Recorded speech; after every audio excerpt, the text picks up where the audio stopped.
Yo, what's going on, everybody? It's Blanco the Slime, and it's time for your weekly installment of what to buy and what to avoid. We normally do this every single Friday on this channel whenever they release a new weekly update on Thursday. But this week, we're going to do it on Saturday, but by next week, we should be back to the Friday schedule. We have a couple things to talk about this week. There's a couple really good sales I want to go over, and of course, the Clucking Bell Farm Raid, which is interesting and actually really fun. It's a really good addition to Grand Theft Auto, if I must say so myself. But anyway, before we get into the video, hit that like and subscribe button and turn the bell notifications on to stay up to date with all uploads. I do make consistent GTA content, so you definitely want to stay in the loop. And then without further ado, let's get into it. So let's begin with the Clucking Bell Farm Raid. This is, of course, the new contact mission / heist that they have added, where we're going to be teaming up with Vincent to take down the cartel and crooked cops of the LSPD. You are going to get a phone call from Vincent shortly after joining an online session. You're going to have to meet him right here at the Vespucci police station. This is where it's located on the map. You pretty much just walk into that yellow ring and you start up the setup missions. There is 5 setup missions and then the finale. It pays $500,000, but you will get $850,000 your first time completing it. I do currently have a video out with a full guide of all the setups and the finale and whether or not it's worth it to do it. So if that is something you're interested in, to get a full video on that, hit the link in the description. That's where it will be located. Now, moving into another way to make money this week, of course, every single week we have our time trials. This is going to be the location of the regular time trial and, of course, the HSW time trial. I always suggest doing both of these because both of them put together will get you $350,000, and it only takes about 10 to 15 minutes of your time, and they're fairly easy to do. That is, of course, if you have an HSW vehicle. If not, just do the other regular time trial. It's $100K, and it's literally a 5-minute thing. Very, very easy money. I definitely suggest getting both of these done every single week, and these are the locations of them. Now, moving on to the Podium Vehicle this week. It is, I forget what it's called. It's like a classic or something. I thought it was the old school Truffade, which is like the old school Bugatti, but it's not. This is the car that's like the old school cab that you could customize into a cab, but I don't even think you could use it for the taxi work anyway, so not really worth getting. But if you do find it interesting or want to add it to your collection, go ahead and spin for it. I'm personally not too crazy about it, so I probably won't really care too much if I get it or not. The LS Car Meet Ride prize ride is also a hunk of crap. It's really ugly. I don't even know what this thing is, and I'm not even going to bother to look up the name of it because I could really care less, to be honest.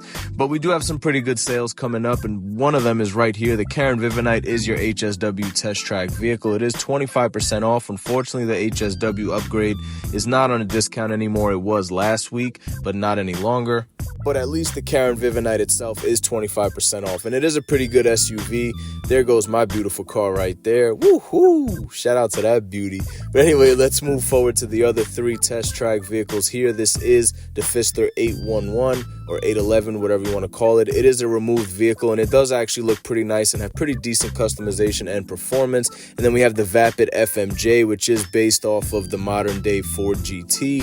Now, it doesn't have really good performance, but it does actually look really cool, and it's only 1.7 million. I actually really like how it looks from the back. Hey yo, but I really like the tail lights here. Kind of has like Ferrari tail lights, but it looks absolutely sick. And then last but not least, we have the Lampadati Furor GT, I believe is how you pronounce it. It only costs $440,000. Again, not the best performance or customization, but for that price, you can't really go wrong. Honestly, I would suggest all 3 of these to be purchased. They're all 3 removed vehicles, and they all 3 look pretty cool and perform decently well. So all 3 of them I would suggest as good pickups, and definitely would buy them. Some pretty good heat at the car meet. But let's move into the salvage yard robberies. We have the Albany Hermes, the Benefactor Schlagen GT, and the Gratiatali RSX. I would definitely suggest stealing the Benefactor Schlagen GT and the Gratiatali RSX. Both are really good vehicles with really good customization. The Grati does have the downforce bug, but it still performs pretty well in my opinion, has a pretty good top speed. And the Benefactor Schlagen GT is just awesome, bro. I think it's based off the AMG GT in real life. Really good customization and performance. One of my favorite cars in the game. And I would definitely suggest going for those 2. So the Gratiatali RSX and the Benefactor GT definitely would recommend doing these 2 robberies. Also, I would recommend keeping them. I mention this every time I talk about the salvage yard. As you can see behind me, I do have 4 vehicles here, which I am going to have to sell 2 to make space for the 2 that I just mentioned that I would rob this week, because they are going to add a feature soon, hopefully shortly, where we can keep these cars for personal use that we actually rob. So I've been holding on to the ones that I actually want to keep and hold on to, but I think I do actually already own 2 of these. So I'll sell the 2 that I already own to make space for the Benefactor Schlagen GT and the Itali RSX. And like I said, if you do have any of these vehicles you really like and don't want to pay the full price for them, I would suggest holding them here and storing them until they add that feature where we can use them for personal use. I don't have a release date on when that's coming, but hopefully soon. They did say that it's a drip feed part of the Salvage Yard DLC, so hopefully we get that soon. But anyway, let's move on to luxury autos, where we do have the brand new Jeep. It looks absolutely amazing. I'm definitely going to pick it up right after I finish recording this video. It's called the Canis Terminus. I think it's like $1.8 million.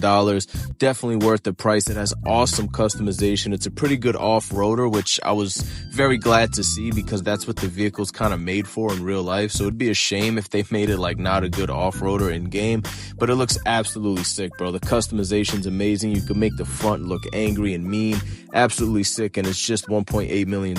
Definitely would suggest picking that up this week. Then also we have the Grotti Turismo Omaggio. This did drop a few weeks ago with the Salvage Yard DLC. It is one of the best handling cars in the game, and personally my favorite to drive in free mode. So I would suggest picking it up if you don't have one. And now moving on to Simeon's. Honestly, Simeon's got heat, bro. I would suggest everything in the LS Carmi and also Simeon's. We got some heat in Simeon's this week, starting off with the Pegassi S-Key. It is a pretty good motorcycle with good customization and performance. I would definitely suggest picking it up. Then we have a classic with the Corinne 190Z. It's a classic Corinne vehicle, man. Pretty good customization and performance. And also it has black stock wheels, which we all know. If you've watched the series already, I am big on stock wheels being black or white or any good color that you could, make them look pretty sick with. And I definitely always suggest picking up cars with black stock wheels. So that's definitely going to be in my wheelhouse of what to buy this week. We also have the Anis Silvestre. Again, pretty good customization and performance. And once again, just like the Corinne, man, black stock wheels. I love when Rockstar puts these cars with black stock wheels. I wish they did it with the Grotti Turismo Omaggio. I'm just waiting on it to have black stock wheels, but we haven't got it yet. But so far, I would suggest all the cars that we've seen so far in Simeon's. But next up, we also have the Vapid Blade. That's going to be right here. Pretty decent livery on it, but the vehicle in general has pretty decent customization and performance, so you could actually make it look pretty sick.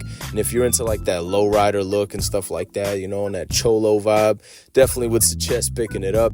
It's pretty cheap as well, coming in at under $200,000. And like I said, if you're into that lowrider cholo vibe, this is definitely the one for you. I would suggest getting it. Next up, we have the NS Super Diamond, $250,000. Shitty performing car, shitty customization. Actually, it has like no customization whatsoever. But hey, at least you could ride around in a shitty performing car looking good. This looks like the Maybach. Yeah, this is definitely a Maybach, probably like the Ghost. And, if you want to do a drive-by in style with your homies, slide on your ops and stuff like that, you could do it in a Maybach, bro. So I would definitely suggest getting it for $250K. It's honestly worth the price just off the looks alone. And like I said, I would suggest all the vehicles in Simeon's to buy if you have the money for them. If not, it's not too big of a deal if you miss out on them. But if you're just filthy rich and you got money to blow, I'd suggest all of them. But anyway, let's move on to some of the other sales this week and new vehicles also. We have the Clucking Bell truck that came out with the Clucking Bell farm rate. Obviously, it's just over $500,000. Honestly, I don't see a point in buying this. I mean, if you bought it and were able to skip all the setups for the Clucking Bell farm raid by just infiltrating with the truck, it would probably be worth it. And next, we have the Gauntlet Interceptor, which is basically like a Hellcat police car. I have the trade price unlocked at just over $4 million. That is because I completed the Clucking Bell farm raid. If you have not completed the Clucking Bell farm raid, it will be like $5.5 million. So if you want to buy this car, I'd suggest taking the hour out of your day. It's like an hour and a half to complete the full raid and getting 1.5 million off. Plus you make $500K from it. So it's essentially like getting $2 million off of the price of this car. Again, if you are looking for a guide on how to complete the Clucking Bell farm raid, I will leave it in the description below. I just dropped it like 2 days ago, and it pretty much goes over how to complete that raid. And of course, through that, you will be able to unlock and purchase this vehicle at the trade price. Personally, I'm not going to be buying it because I think it's ridiculous that Rockstar made this thing $5 million. I don't think it's worth it. It doesn't perform any better than the regular Gauntlet Hellfire that we got. So honestly, I'm not going to give in, man. I'm not going to give Rockstar what they want.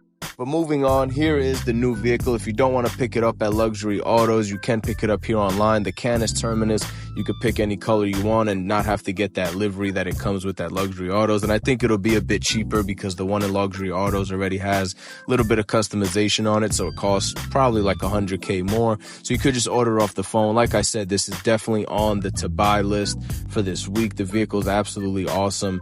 I'm definitely going to be picking it up after the recording of this video, as I stated earlier. I don't know what color to do it yet or what type of customization I'm going to do on it. All I know is I'm definitely going to buy it. Next up, we have 25% off, as I mentioned earlier, on the Karen Vivinite, which is HSW compatible. And I believe it has a missile lock-on jammer for Amani Tech, which you could, use at your agency. Pretty good vehicle. It's a pretty good SUV. It sits 4. I wish it was a 3-row and you could fit 6 people, but unfortunately it's just 4 people. But it is HSW compatible, like I said, so that top speed is pretty good for an SUV. I wonder if it rivals the Pfister Custom. Probably not. The Pfister Custom is sick. But anyway, the Vapid Dominator GT, as you saw mine in the beginning, I modeled it after kind of like the Bumblebee car. It is also 25% off, just over $1.6 million. I'd say it's worth it. It has really cool customization and performs really well. The only downside to it is it has a soft top roof, which I think Rockstar fumbled, bro. How do you put a soft top roof on this? That's absolutely atrocious. But that pretty much wraps us up for this week's installment of what to buy and what to avoid. Like I said, I usually do this every Friday. This week it just so happened to land on Saturday because I have a bit of a busy schedule this week. But anyway, I hope you guys enjoyed the video. If you would like to see more of these, show support by liking the video, as it does help with how the video performs, and also lets me know that you guys enjoyed the video, and I will continue to do them. So far, I've had pretty good feedback on these, and I think you guys have been enjoying them. So for now, I will continue to do them, but just leave your feedback down below. And if you did enjoy the video, I would appreciate a subscribe if you have not already. Of course, also hit that bell notification so you can stay up to date. I do make consistent GTA content on this channel, so you definitely want to stay in the loop. Like I said, if you are looking for a guide for the Clucking Bell farm raid, it will be in the description below. Go check it out and go play for yourselves, man. It's actually really fun and pretty easy and decent pay on it, especially for beginner players. I would definitely check that out. I would also put that, of course, on the list of what to be doing this week with the weekly update. And until the next video, peace out, boys.